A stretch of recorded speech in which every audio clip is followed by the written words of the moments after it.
캄보디아의 수도 프놈펜에 있는 투슬랭 박물관은 방문객의 마음을 심히 불편하게 만든다.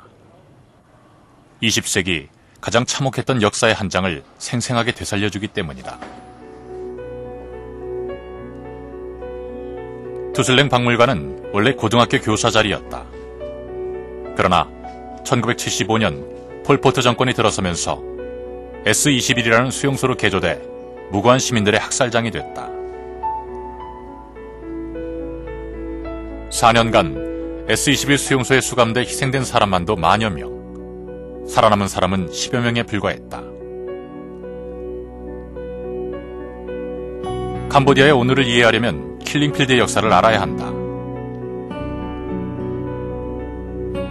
폴포트가 프놈펜을 점령한 것은 1975년 4월 17일. 론널 정권의 독재와 부패에 시달린 프놈펜 시민들은 폴포트의 군대 크메르루즈를 환영했지만 그것은 늑대를 몰아내고 호랑이를 불러들인 격이었다. 프놈펜 진입 다음 날, 폴포트는 도시의 모든 주민들에게 농촌으로 이주할 것을 명령했다.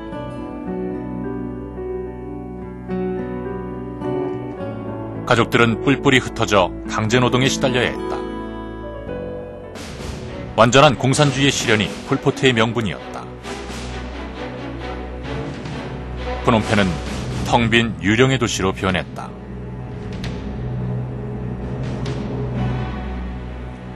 캄보디아의 전 지역에 수용소가 만들어졌고 무수한 시민들이 끌려와 고문을 당하고 처형됐다.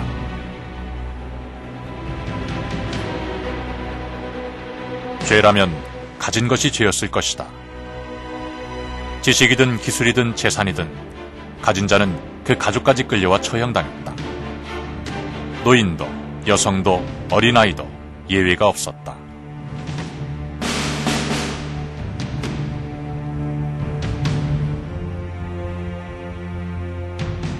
폴포트 정권이 물러난 후 캄보디아의 전 지역에서는 수많은 죽음이 발견됐다. 수용소에서 15km 떨어진 정아잉 마을에서는 만여 구의 죽음이 무더기로 발굴됐다.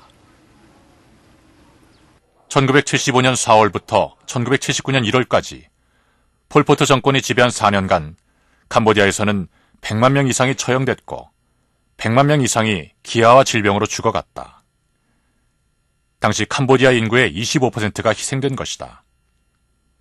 세계는 캄보디아를 킬링필드, 죽음의 땅이라 불렀다.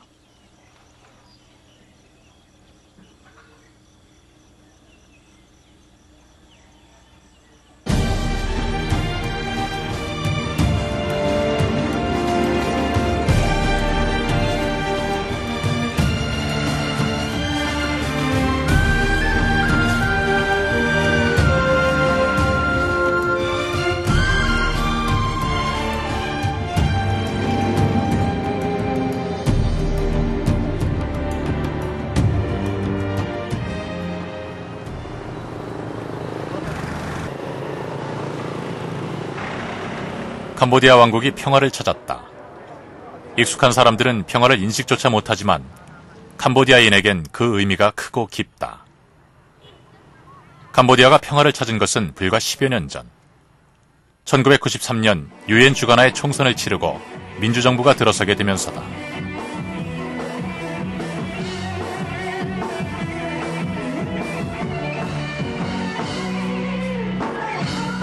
그 후 캄보디아는 자본주의 경제체제를 도입하고 개방정책을 추진하며 역동적인 변화를 만들어가고 있다.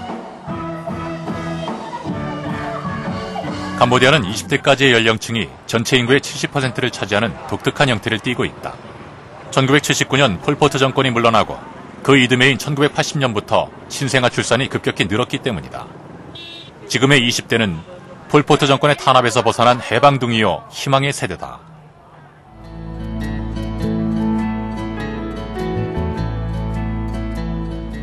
캄보디아엔 최근 개발붐이 일고 있다.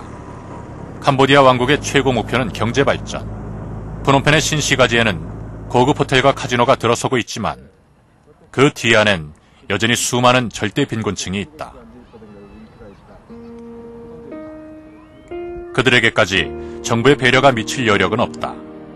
오히려 개발 우선 정책에 밀려나 머지않아 삶의 터전을 떠나야 할 것이다. 캄보디아의 도시에는 통계조차 낼 수 없는 빈곤층이 하루 한 끼의 식사로 살아가고 있다.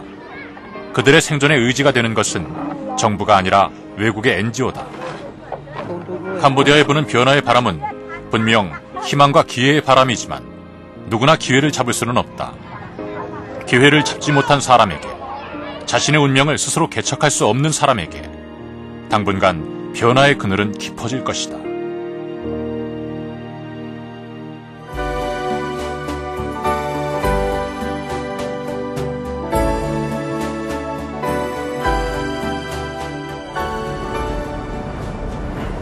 농촌으로 가는 길. 농촌 사람들은 일자리를 찾아 도시로 들어간다. 대도시 주변 농촌 마을에선 지금 도시로의 인구 유입이 빠르게 진행되고 있다.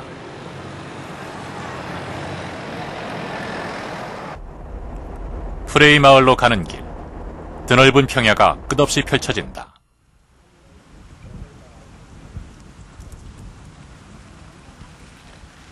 타케오주의 프레이 마을은 프놈펜에서 자동차로 2시간 거리. 아직 도시의 영향이 크게 미치지 않은 작은 마을로 킬링필드와 내전으로 얼룩진 상처는 흔적조차 느낄 수 없이 평화롭다.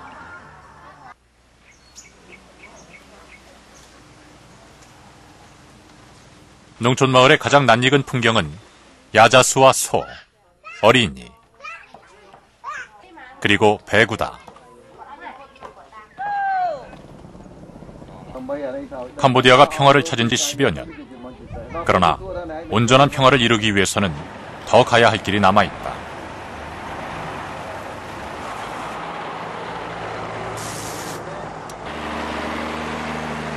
캄보디아는 지금 또 다른 전쟁을 치르고 있다. 지뢰와의 전쟁이다.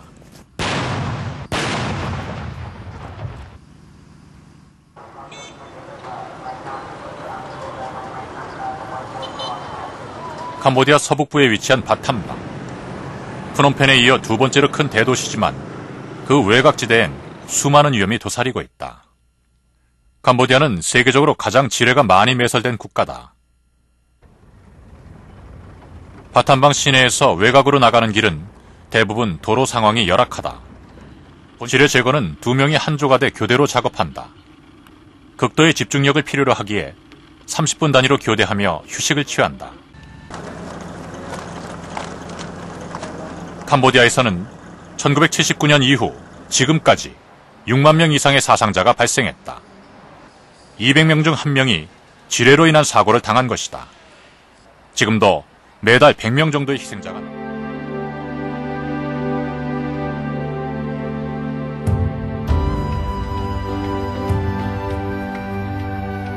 앙코르와트의 나라 캄보디아.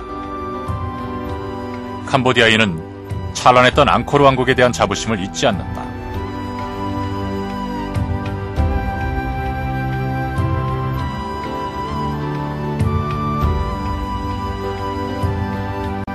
(30년) 전 폴포트 정권도 앙코르 왕국의 영광을 꿈꿨다. 그러나 그의 꿈은 영광의 재현이 아니라 캄보디아를 앙코르 왕국 시절의 농경사회로 되돌리려는 것이었다.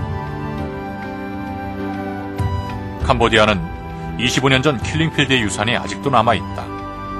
캄보디아는 여전히 아시아의 최빈국으로 인구의 절반이 하루 1달러로 힘겹게 살아가고 있지만 그들의 마음까지 누추하지는 않다. 프놈펜의 빈민촌, 거주민의 70%가 문맹이고 아이들은 학교 대신 국어를 나가는 곳. 이곳에서 배움의 소리가 울리기 시작했다.